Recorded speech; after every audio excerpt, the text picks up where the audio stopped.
Oi gente, aqui é o canal Doutor Tech Gamer, eu sou André Teixeira Jacobina e nós vamos falar sobre o jogo do Flamengo contra o Liverpool e eu vou fazer uma análise mais tática nesse vídeo, que esse vídeo é a segunda parte de uma conversa que eu comecei no meu canal A Nova Máquina do Tempo, que é o meu canal de análise política, mas que eu também falo sobre outros assuntos, não é? Então vamos falar sobre isso.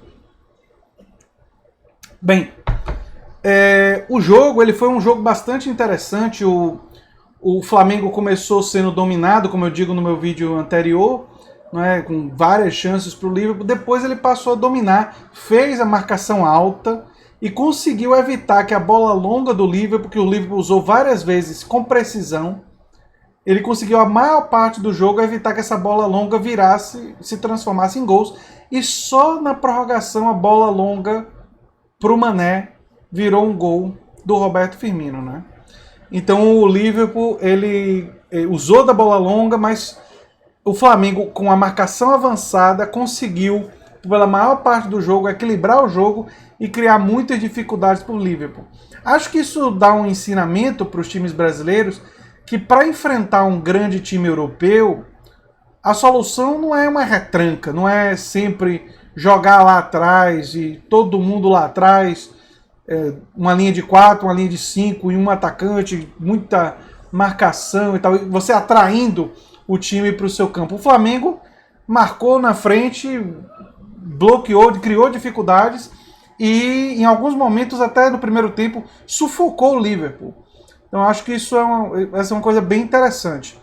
Mas eu me referi no meu vídeo anterior ao fato de que o Jorge Jesus, que é um técnico espetacular, teve um ano fantástico pelo Flamengo e tudo mais, eu acho que ele cometeu um erro nesse jogo, no segundo tempo. E qual foi esse erro, na minha opinião? Ele tirou os dois armadores do time, o De Arrascaeta, o uruguaio, e o Everton Ribeiro.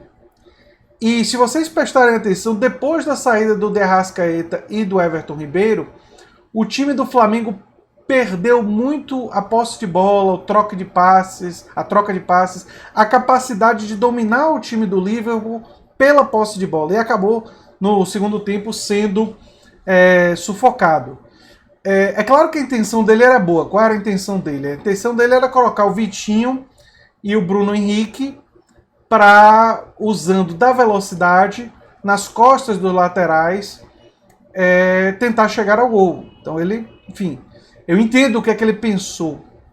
Mas o problema é que o Flamengo ele não estava tendo a posse de bola no segundo tempo tanto. E quando perdeu, os jogadores que têm o melhor passe, que têm o melhor controle de bola, que dão ritmo por substituição, acabou que foi dominado o resto do jogo e teve muito poucas chances reais em posse de bola no ataque, né? Então eu acho que pelo menos um dos dois, do De Arrascaeta e do Everton Ribeiro, ele deveria ter pensado. Eu sei que é o desgaste físico, eu sei que há dificuldade, nenhum dos dois parece que saíram por causa de lesão, então acho que um dos dois ele deveria ter pensado em manter até o final do jogo. O Diego, hoje, não consegue mais fazer essa função do meio armador mais avançado, né? O Diego, inclusive, ele tem sido utilizado mais como um segundo volante, um jogador que joga no lugar do Gerson, né, que é o segundo volante do time do Flamengo. Um jogador de marcação no meio, que talvez não tenha tanto poder de marcação quanto o Gerson, mas que tem mais capacidade de distribuição de jogo. Então eu acho que tirar o De Arrascaeta e o Everton Ribeiro criou problemas para o Flamengo em termos de posse de bola e capacidade de dominar o time do Liverpool avançando as linhas, coisa que ele fez no primeiro tempo e acabou não fazendo no segundo tempo, né?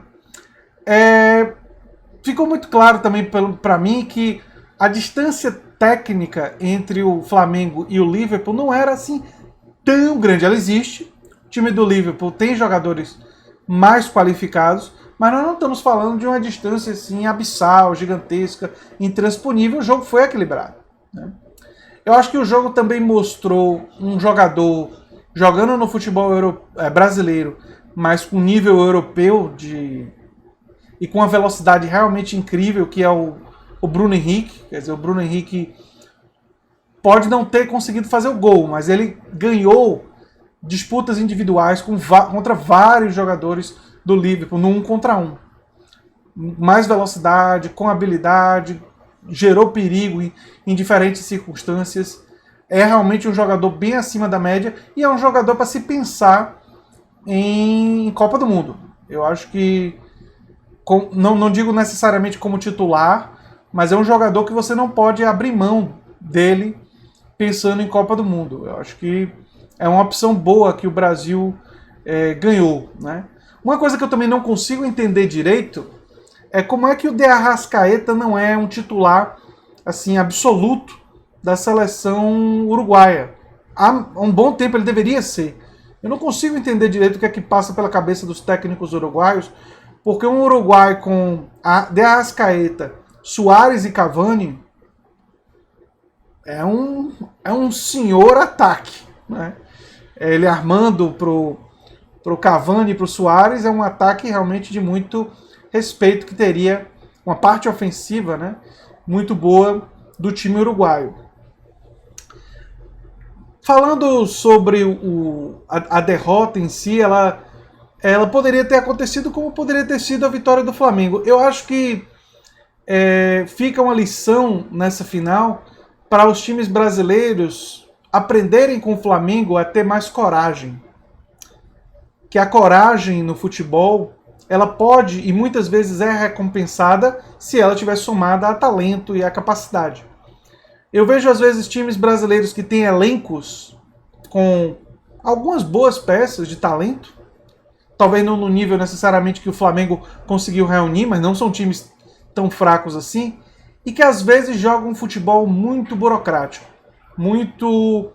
Vou dar um exemplo para vocês. É muito comum no Brasil ver um time fazer um gol e logo depois de fazer o gol mudar a estratégia, joga lá atrás e tenta beliscar um contra-ataque e às vezes não treinou direito para executar o contra-ataque e fica o resto do jogo só se defendendo e não consegue contra-atacar. Você recuar para você fazer o contra-ataque só vale a pena, só faz sentido se você tiver treinado, armado, com jogadores com característica de velocidade, mais de 1, 2 no mínimo, o ideal é 3.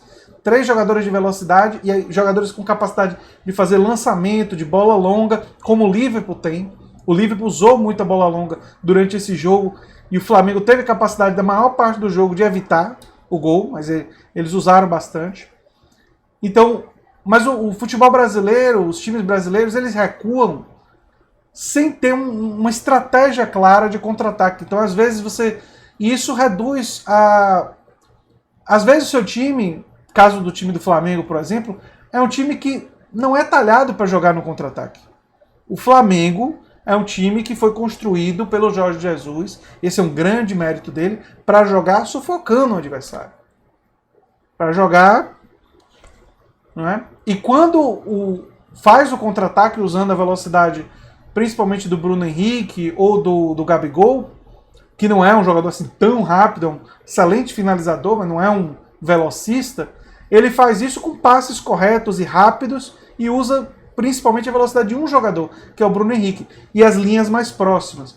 Mas não trabalha com a ideia de, fiz o gol, agora vou todo mundo lá atrás e bola no Bruno Henrique para ver o que acontece. Não, o Flamengo não faz isso. Eu acho que uma grande lição que o Flamengo dá e que o Santos, do Jorge Sampaoli, deram para o futebol brasileiro de hoje, é que vale a pena ter coragem, vale a pena às vezes atacar, vale a pena sufocar, vale a pena fazer e pensar, vou fazer 2, vou fazer 3, vou fazer uma goleada para não dar chance ao adversário. Você faz 1-0, você recua, você dá posse ao adversário, às vezes o adversário vai lá, cruza uma bola na área de um jogador alto e empata o jogo. E aquela vantagem que você fez foi embora. Né? Então eu acho que só vale a pena você recuar estrategicamente se você tiver um contra-ataque muito forte, muito bem armado. Esse ano, o exemplo de um time que tinha um contra-ataque poderoso foi o time do Atlético Paranaense. Um time que, quando ele recuava pensando em atrair o adversário para contra-atacar e fazer mais gols. Não recuar e ficar só se defendendo, né? Enfim, era isso que eu tinha para dizer sobre o jogo, do ponto de vista estratégico, e dar meus parabéns ao Flamengo pelo ano, pelo Campeonato Brasileiro, pela Libertadores, por uma temporada belíssima e que aí trouxe mais brilho para o futebol brasileiro e que jogou de igual para igual como um gigante da Europa, que é o atual Liverpool, que é o atual time do Liverpool, né? Que é um time que tem uma história bonita, que tem aquela coisa, você nunca vai caminhar sozinho, You Never Walk Alone, a música, uma história de viradas espetaculares. Enfim, é um time que também que eu tenho uma certa simpatia e que mereceu vencer na prorrogação pelo Firmino finalmente ter aproveitado. Teve 3 chances, uma levou azar e uma ele errou, e aí na terceira ele brilhou e conseguiu ajudar o Liverpool a ganhar esse título que nunca tinha vencido. Enfim, é isso que eu tinha para dizer sobre esse assunto. Se você gosta do canal Dr. Tech Gamer, se inscreva, dê um like e compartilhe. Um abração e até o próximo vídeo. Tchau, tchau.